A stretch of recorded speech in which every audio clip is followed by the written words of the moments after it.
Hello and welcome to Fine Print with me, Amir Arfa. Today,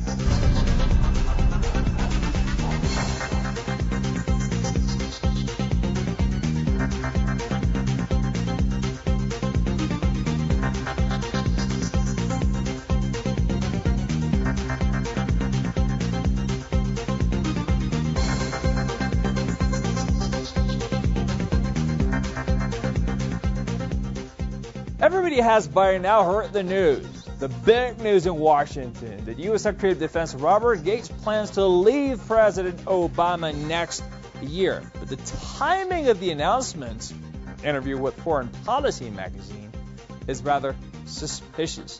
The U.S. Defense Secretary Robert Gates has served under George Bush before performing the same job for President Obama. He's planning to stand down next year despite the mounting sense of crisis in Afghanistan.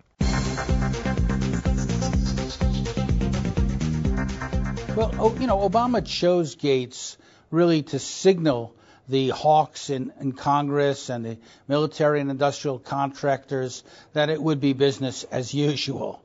His appointment was really an appointment for continuity, not for change. It didn't signal anything that might worry the people in the military-industrial complex and the congressmen and senators that support it.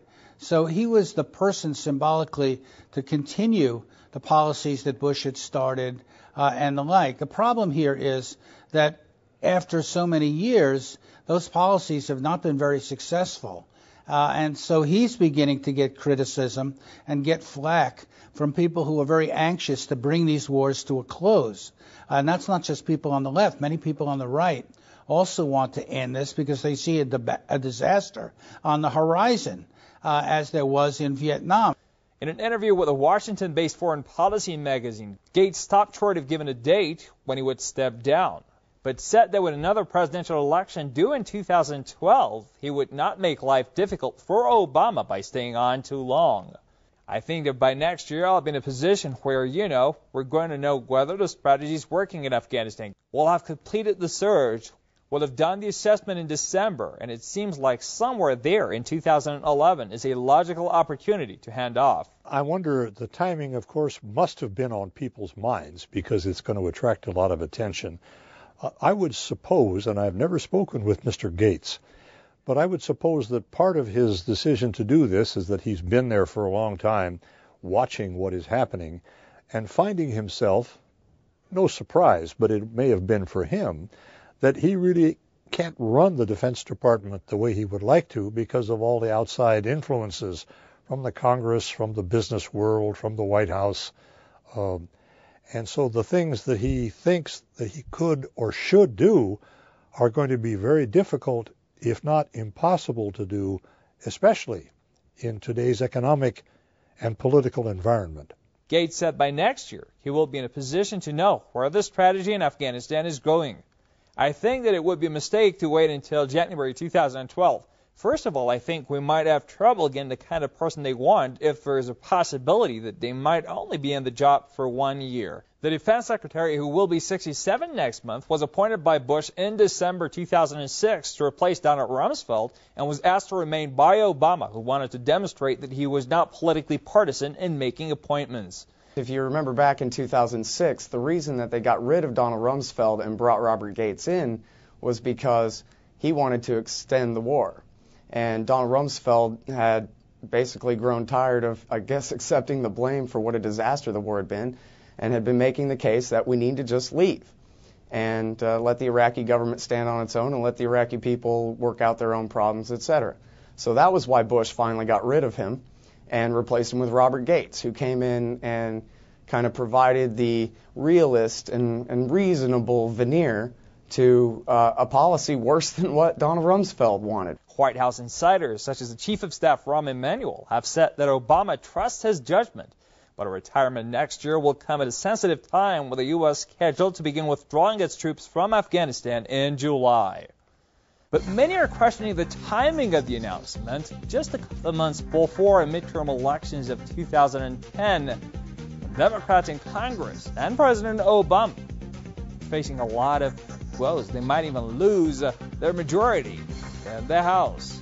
both parties, the Republicans and the Democrats, and then the little groups within the parties are going to try to use his announcement to their advantage, that it's good, that it's bad, that it's wonderful, that it's terrible.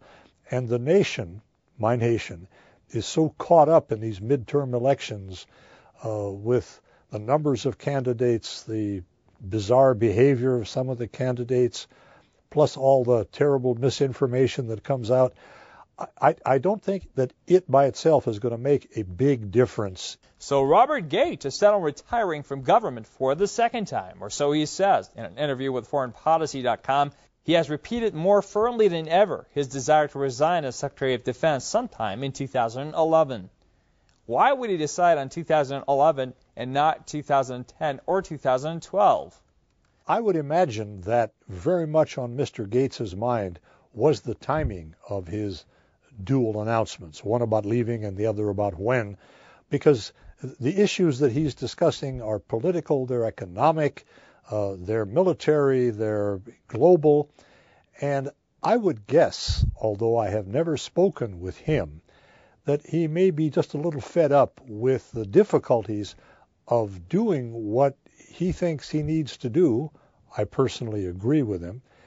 In the face of resistance from Congress and the companies and the public and the political parties. And perhaps he says, okay, enough, let me go somewhere, and attend to my roses. Supporters and cynics united in casting doubt on Gates' determination to quit. His press secretary, Jeff Morrill, issued a brisk reminder. Bob Gates has proven to be a miserable failure at retirement. It remains to be seen whether his sense of responsibility trumps his desires as in the past. Well, I'm not so sure about the politics of Robert Gates. I'm sure he's probably just going to make money sitting on the board of directors at Lockheed or Raytheon or Northrop Grumman or, one of the major New York banks that services the debt that the government issues to pay for all these wars. That's how it works with the military, industrial, congressional, everything complex in America. These politicians go to set the policy and then they go collect the dividend checks from the companies that supply the weapons that the government does the killing with. So I think that's probably what Robert Gates is about, is just taking care of himself. The first time Gates retired was in 1993 when he stepped down as CIA director. He was called back to service by President George W. Bush at the end of 2006 to rescue an Iraq war on the brink of defeat. He thought he would be in the Pentagon only for 2 years remaining in Bush's presidency. To his real surprise, Obama asked Gates to stay on, the first time an incoming president had ever made that request of a defense secretary. Now Gates seems to have decided, in effect, to see Obama through the midterms. But what does Bob Gates' announcement mean for President Obama, an embattled president smack dab in the middle of two major wars, Iraq and Afghanistan? I haven't seen anything in the press about whether or not Obama was surprised by the announcement. I guess I estimate that on the basis of the relationship, at least the public relationship that he had with Secretary Gates, he would have known about it beforehand, and therefore would not have been surprised. He could be disappointed. He may have somebody else in mind that he wants to move in right away. It's going to be hard to find somebody who has the kind of background and experience that Gates has had serving for two presidents in that difficult position. But Obama, is a politician himself and will probably handle that announcement and that decision in the best possible way to advance his own party's interests as they are going to be reflected in these midterm elections. Speaking of midterm elections and the impact of Bob Gates' announcement on the outcome of the elections, one goes back to the original question of elections and American people and the choice they have. Midterm elections, Democrats or Republicans. President Obama himself ran as a peace candidate. He turned out to be another war president. Now his Secretary of Defense is resigning, leaving him in the middle of two wars. But what about the American people's choice? Over 70% of which were against the Iraq war. Now they have Afghanistan war on their hands.